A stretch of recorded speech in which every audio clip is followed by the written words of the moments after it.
Greetings and welcome to another edition of the Pedalshift Project. The Pedalshift Project is a series of conversations, thoughts, and experiments around the bike touring lifestyle. From tips and tricks to ideas on how to ride your ride, let's shrink the world by bike. Show notes and more are available at pedalshift.net, and you can email the show at pedalshift@pedalshift.net or text me at 202-930-1109 and check Pedalshift out on all the socials as well.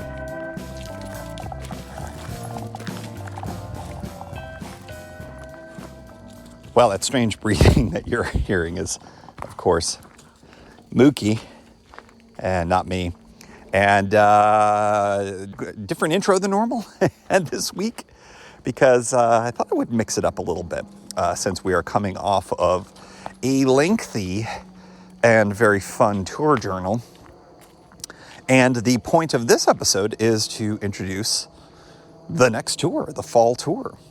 And the reason why I wanted to do it this way is because I needed a little bit of cross training because it is, it's been a bit since I've been on a bike for a tour. And so I've been doing a little bit of hiking. This is the same route that I think I've done an episode walking up this route with Mookie before. So I thought I would bring you along again. So the tour reveal for this episode is a very, very different one. I thought I would mix it up. One of the things that I have talked about in the past is how I'm a bit of a planner. I'm a bit regimented, perhaps. You know, I scout out my route. I know where I'm going to go.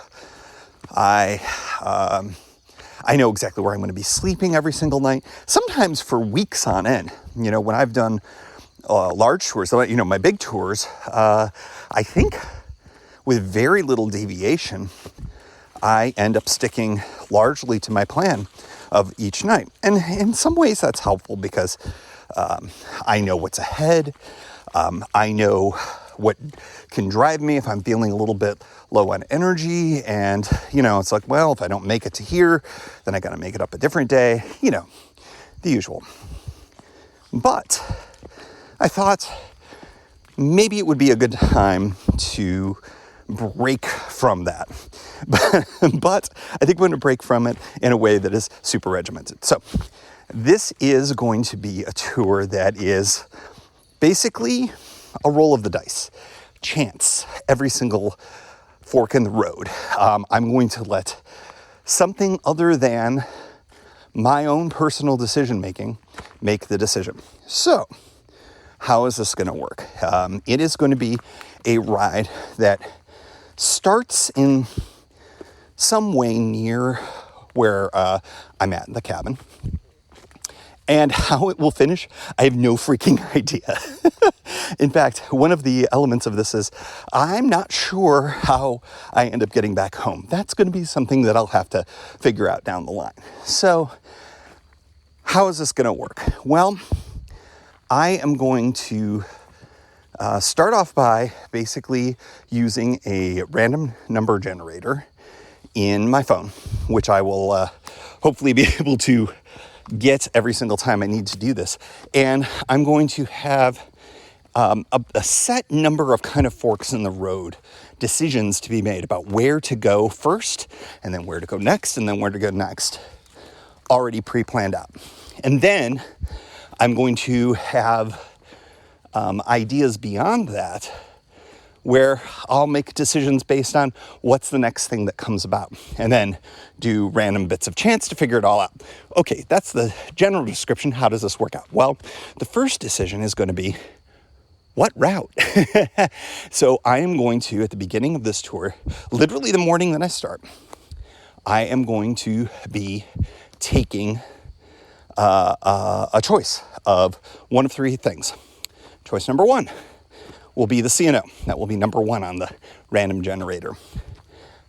Number two, the Great Allegheny Passage, which will require me to drive to said beginning of that. Point number three is Pennsylvania Route 11, which I could start from here or not. So there's going to be a variety of random elements of chance that will kick off the tour, and then how I proceed from there is going to be based on random elements of chance. So I think I'll roll through, at least off the top of my head, how I've got the first bits of elements of chance on this tour from starting. So number one is the C&O. And the question would be, do I start from the cabin? Do I start from Hancock? Do I start from some other place? I'll have that all sketched out, would be the next thing. And then beyond that, which direction do I go? Where do I stop? Where do I camp? Do I wild camp? Do I stay in campsites? All of these things will be determined as part of random chance route up. That would be if I end up doing the C&O. What about the gap? Well, there's a few different places. Because I would have to drive to any particular trailhead, well, I would end up going to figure that out through the random number generator. And then which direction do I go? So my gap trail could end up, if it goes the opposite direction, instead of going towards Pittsburgh, it goes towards Cumberland, it may end up becoming a western end of the C&O trip. So that's going to be all, again, random elements of chance. For overnights for that one's going to be a really interesting one, because there are some campgrounds, but then it may choose wild camping for me. So lots of different directions that could all go. Pennsylvania Route 11, that one is going to get much more interesting, because I think for that one, should it be the one that gets chosen in the first chance, because there's not a lot of campsite action, I think that the random elements of chance for that will be whether I wild camp, and that gets really interesting because there's only a limited number of opportunities. So if when I come to those forks in the road, there's that, or do I get a hotel? So there's lots of different interesting directions that can all go.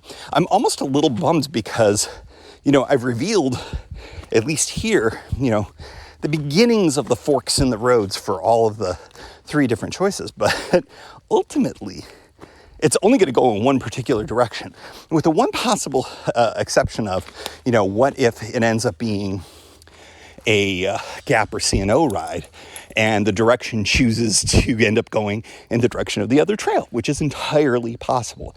I think that's what's most fun about this, is that I have no idea what the ultimate disposition of this trip is going to be, where I'm going to go. It may be that I take camping gear and use it. Maybe that I take camping gear and don't use it. I may have very short days. I may have very long days, because I'm going to have it structured in a way so that after a certain number of miles, there'll be, if I don't come to a particular fork in the road in terms of, am I encountering a campground or whatever, it's going to be every 10 miles. Will my day be ending within that next 10 miles? So, there could be days that I end up having a really short day. I don't think I'll have anything shorter than 40 miles, I think, is how I'm going to end up structuring it. But a lot of this also is going to be stuff that I'm going to be essentially making up as I go along, because one of the fun parts about this is, as I encounter something while I ride, if there is kind of a potential choice that could be made, whether it's, do I stay at this campground or do I keep going? Or, hey, there's a side trail here. Do I go on the side trail, or do I keep going on the main stem trail? There's lots of different opportunities. So there may be things that don't occur to me in the moment that will occur to me when I see them. So that's kind of fun and cool and different with everything here. So I'm excited about all of that. I'm also interested in what the universe is going to throw at me. I was originally going to go, I'm recording this the week of this episode's drop on the long holiday weekend, Indigenous Peoples Day.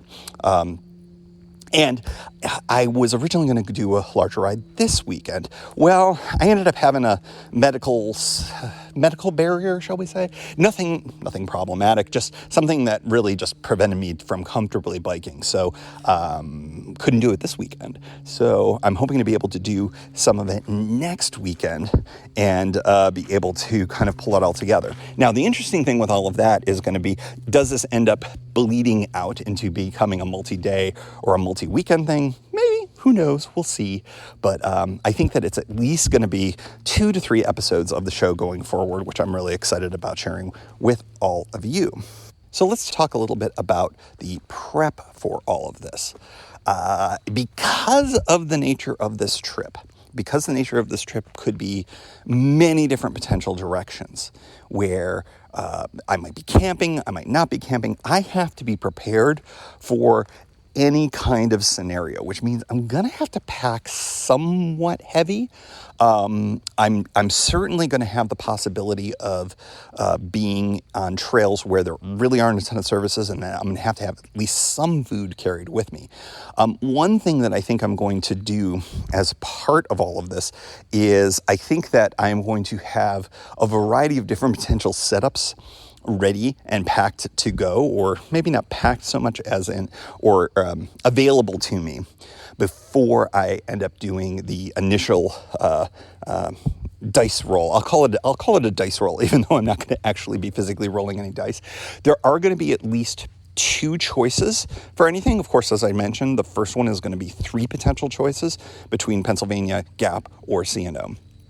But I think that if, for instance, it ends up being the Pennsylvania Route 11 situation, it's much more likely that I'm going to be able to get food along that route. I'm going to be basically going through towns very readily. But, my camping setup, if I have to do stealth camping, I'm going to have to bring up my more particularly stealthy tent compared to my other tent, my newer version of that tent.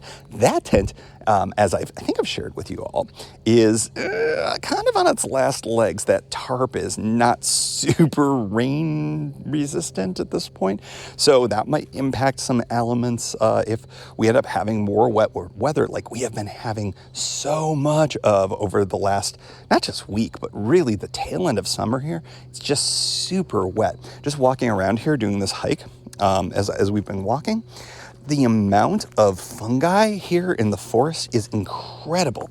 Really diverse different types. Some I've never even seen in the more than 10 years that I've been in this area. But so the types of stuff that I'm going to have to bring with me will change based on that first decision point, that first roll of the dice. So that's going to be important. Weather, of course, always going to be a factor in all of this. So if it does look like there's a possibility of rain, I'm going to have to obviously carry more things with me, more rain gear and whatnot. And I think that that's going to be particularly important with the possibility that, I don't know where I'm going to end up. I don't know what facilities will be available to me, anything along those lines. Now, if I end up on the C&O, I have a better sense of what's available and what's around me. Of course, I'm never going to let this become a situation where this random game of chance, this random bike tour, ends up putting me in a terrible spot. But it might be that when all is said and done, that I end up moving out so far that I end up having to take a train back or asking my partner to pick me up or something like that, because it might not necessarily end up becoming a loop. Or the other possibility is that this ends up being a tour that ends up going back and forth and back and forth and back and forth in a short area that's not terribly far from here. So ultimately, I think that this whole thing is such an interesting possibility that it's kind of energized me a little bit because I don't know where I'm going to go. And I think it's a little bit of insight into those of you who aren't really the planning types. You literally just say, I'm going to do this route and I have no plan beyond that. I get it now. It's kind of cool. So I think that the ultimate takeaway from this trip may be that maybe it gets me to be a little bit less regimented. But in the interim, I think the gimmick, if you will, of all of this, of having decisions made by a random number generator, a roll of the dice, I think is kind of fun and cool and a little bit different. Also, all of these routes, with the exception of the Pennsylvania route, I've done before. And this just kind of makes it a little bit more fun and a little bit more different for me as somebody who is maybe looking for ways to spice up each of these routes a little bit more, even though really I haven't ridden either of them at all this year.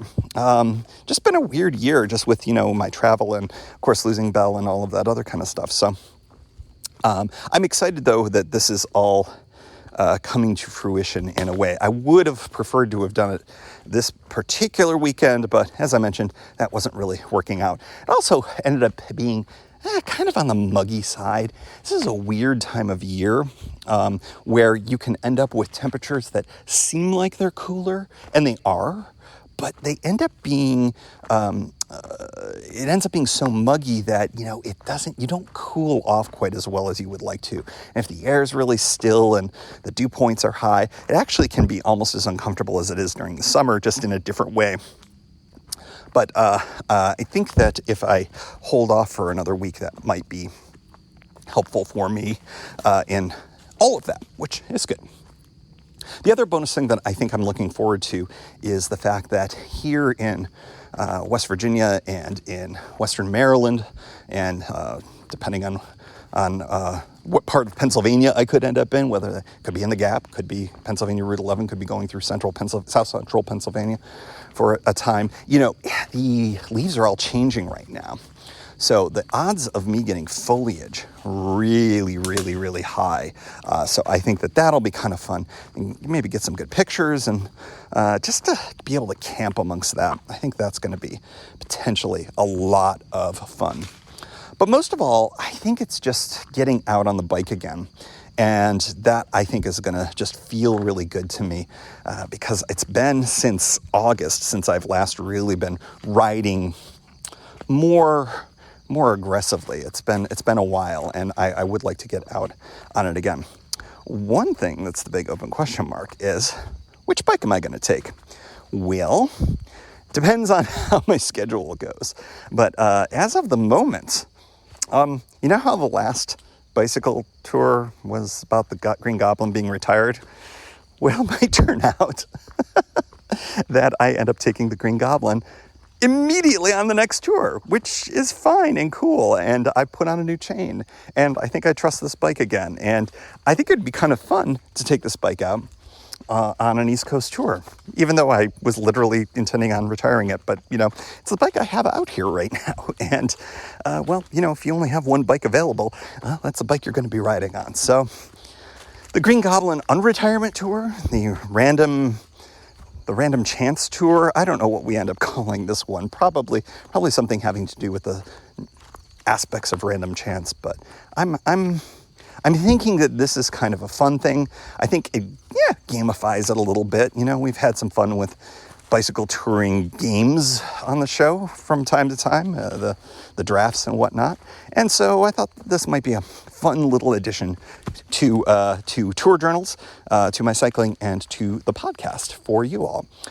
I am super interested, although there's very little time for you to get stuff to me, but do you have some thoughts on what choices one could make? Of course, there's directions. Of course, there's what type of camping.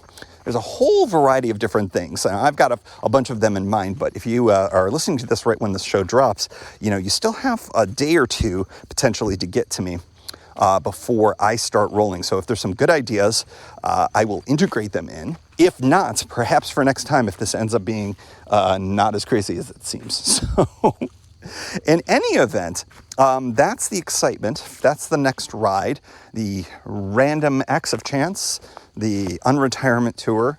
I'm super excited to see where this takes me, and I'm excited to bring you all along because I think more than any other podcast that I've ever done, when I'm giving my reports, it's with a big question mark about what there is to come. And, I think that's kind of a fun thing to bring to you, the gentle listener. And so just a little bit of programming note before we kind of close out the show. The fall shows, of course, that would mean that the next several episodes will be for this tour, which will probably get us into and through October. And then as we enter into November, we'll have some new programming and shows past that after the November best of. And of course, once we get closer to November, we've got the annual Thanksgiving episode and some other fun stuff to come on all of that. So I'm really excited to be bringing some fun, cool, new fall content to all of you. So thank you so much for listening to the show, and thanks so much for sticking with me. And I hope that this is a season where you're also able to get out on a bike, whether it is for a random acts of chance type of ride or something a little bit more planned, but get out there and ride. And as always, we like to close out the show with a special shout out to the Pedalshift Society. Because of support from listeners like you, Pedalshift is a weekly bicycle touring podcast with a global community, expanding into live shows and covering new tours like this fall's upcoming bike tour. If you like what you hear, you can support the show for $5, $2, or even $1 a month. And there's one-shot and annual options if you're not into the small monthly thing. Check it all out at pedalshift.net/society. On to the society. Kimberly Wilson, Caleb Jenkinson, Cameron Lean, Andrew McGregor, Michael Hart, Keith Nagel, Brock Dittus, Thomas Skadow, Marco Lowe, Terrence Manson, Harry Telgadis, Chris Barron, Mark Van Ram, Brad Hipwell, Mr. T, Nathan Poulton, Stephen Dickerson, Vince LaGreco, Cody Florchinger, Tom Beninati, Greg Braithwaite, Sandy Pizzio, Jeff Muster, Seth Pollock, Joseph Quinn, Drew Porter, Byron Patterson, Joachim Robber, Ray Jackson, Jeff Fry, Kenny Mikey, Lisa Hart, John Dengler, Steve Hankel, Miguel Quinones, Alejandro Aviles Reyes, Keith Spangler, Greg Towner, Jody Zeranin, Lucas Barwick, Michael Baker, Brian Bechtal, Reinhard Biggle, Greg Middlemiss, Connie Moore, William Gothman, Brian Benton, Joan Churchill, Mike Bender, Rick Weinberg, Billy Crafton, Gary Matushak, Greg Latoile Lopez, James Sloan, Jonathan Dillard, John Funk, Ronald Paroli, Dave Roll, Brian Hafner, Misha LeBlanc, Ari Messenger, David Grotke, Todd Grossbeck, Wally Estrella, Sue Reinert, John Lico, Stephen Granada, Philip Mueller, Robert Lackey, Dominic Carroll, Jackie McCullough, John Hickman, Carl Presseau, David Neves, Patty Louise, Terry Fitzgerald, Peter Steinmetz, Timothy Fitzpatrick, Michael Izuski, Hank O'Donnell, David Zanoni, David Weil, Matthew Sponseller, Chad Reno, Spartan Dale, Carolyn Ferguson, Peggy Littlefield, Lauren Allensmith, Eric Burns, Thomas Pearl, Darren McKibben, Richard Stewart, and Dave Fletcher. And thanks also to all past and anonymous folks for helping make this show happen. Thank you for joining. You can find Pedalshift at pedalshift.net for more great bicycle touring content. You can hear the Pedalshift project through Apple Podcasts or your favorite podcast app. Opening music courtesy of Jason Kent off his self-titled album. The track is called America. Check out his band Sunfield's latest release, Mono Mono, wherever cool music is available.